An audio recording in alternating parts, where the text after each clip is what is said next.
Halo teman-teman, kita masuk ke materi yang terbaru, yaitu penalaran analitis. Bentuk soal penalaran analitis berupa bentuk syarat-syarat tertentu untuk kemudian ditarik kesimpulan berdasarkan syarat-syarat yang diberikan. Tipe soal yang pertama yaitu tipe implikasi, di mana berisi hubungan antar syarat. Sedangkan tipe yang kedua yaitu tipe kombinasi yang berisi model penyusunan jadwal.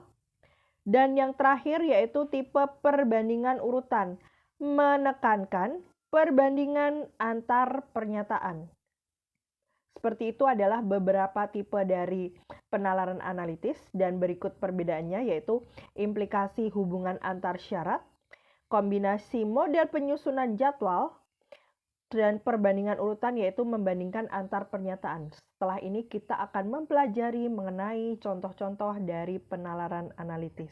Kita masuk ke contoh soal penalaran analitis ya, yang pertama. Mari kita baca dulu soalnya bersama-sama. Dalam sebuah perlombaan lari, Rido mencapai garis finish sesaat setelah Lukman. Bimo mencapai garis finish di antara Lukman dan Roni. Roni sendiri mencapai garis finish setelah Aris yang merupakan juara lomba lari tersebut. Urutan masuk finish kelima anak tersebut adalah A. Bimo, Lukman, Aris, Roni, Rido. B. Aris, Bimo, Rido, Roni, Lukman. C. Aris, Roni, Bimo, Lukman, Rido. D.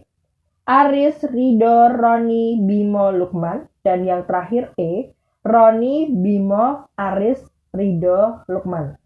Sekarang mari kita cek mengenai syarat-syaratnya di sini untuk urutannya. Yang pertama, Rido mencapai garis finish sesaat setelah Lukman. Sesaat setelah Lukman, maka urutannya adalah Lukman dahulu, baru Rido. Oke.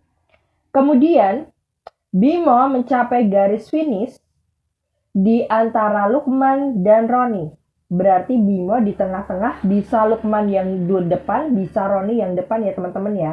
Ada dua ketentuan, bisa Lukman, Bimo, dan Roni, atau bisa juga Roni, kemudian Bimo, dan Lukman.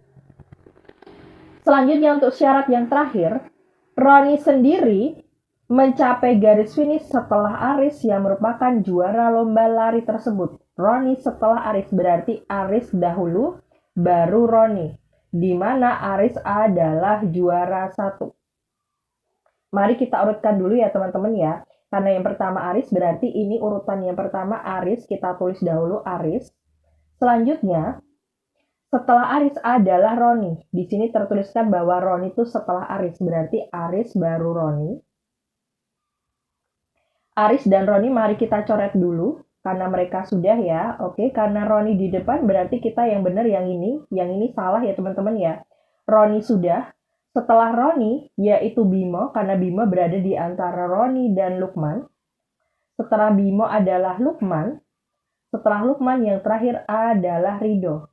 Maka pilihan jawaban yang sesuai dengan hasil yang kita simpulkan ini tadi adalah Aris, Roni, Bimo, Lukman, dan Rido, yaitu pilihan jawaban yang C.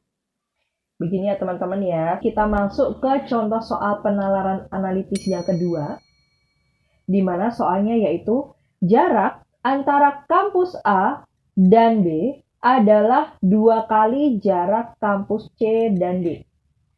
Kampus E terletak di tengah-tengah antara kampus C dan D. Selanjutnya, diketahui bahwa jarak kampus C ke kampus A sama dengan jarak kampus D ke kampus B, yaitu setengah dari jarak kampus A ke E.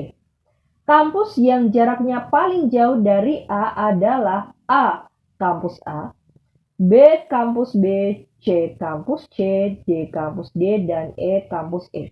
Mari kita lihat kembali ke soal mengenai syarat-syaratnya teman-teman sebelum kita rangkum.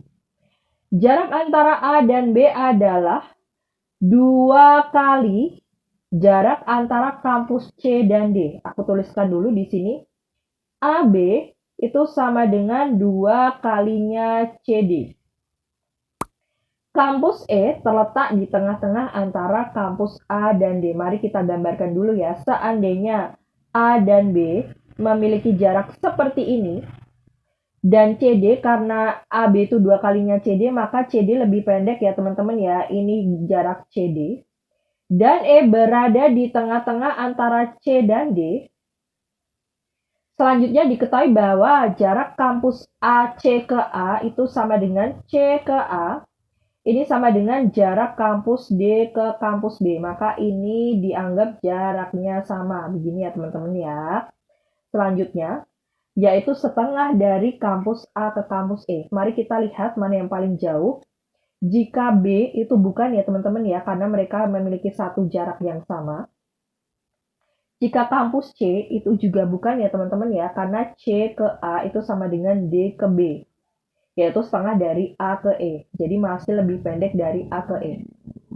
Apabila E bukan ya teman-teman ya, karena E ini berada di tengah-tengah. Jadi sebelumnya kampus D ke A. Berarti yang paling panjang, paling jauh jaraknya adalah kampus D dari kampus A. Jawabannya yang D. Seperti ini ya teman-teman ya.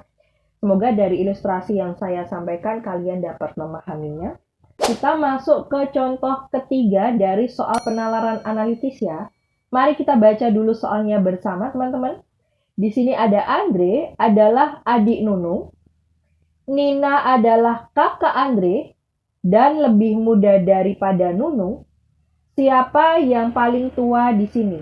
A. Andre, B. Nunung, C. Nina, D. Nina, dan Nunung. E. Tidak dapat ditentukan. Mari kita lihat dulu ya teman-teman ya. Andre adalah adik Nunung. Oke, berarti Nunung dahulu. Nunung dahulu baru Andre. Setelah ini, Nunungnya NU berarti karena ada Nina. Nina adalah kakak Andre dan lebih muda dari Nunung. Oke, berarti Nina, kemudian Andre, dan Nunung masih lebih tua daripada Nina. Sampai di sini saja karena hanya tiga orang aja yang dicari untuk siapa yang lebih tua, maka yang paling tua adalah Nunung ya teman-teman ya. Jawabannya yang B. Seperti ini sangat mudah sekali, tapi soal yang sering keluar di CPSN tesnya itu seperti ini. Sederhana karena waktu yang dibutuhkan kurang dari 1 menit ya teman-teman ya. Semoga paham. Terima kasih. Assalamualaikum.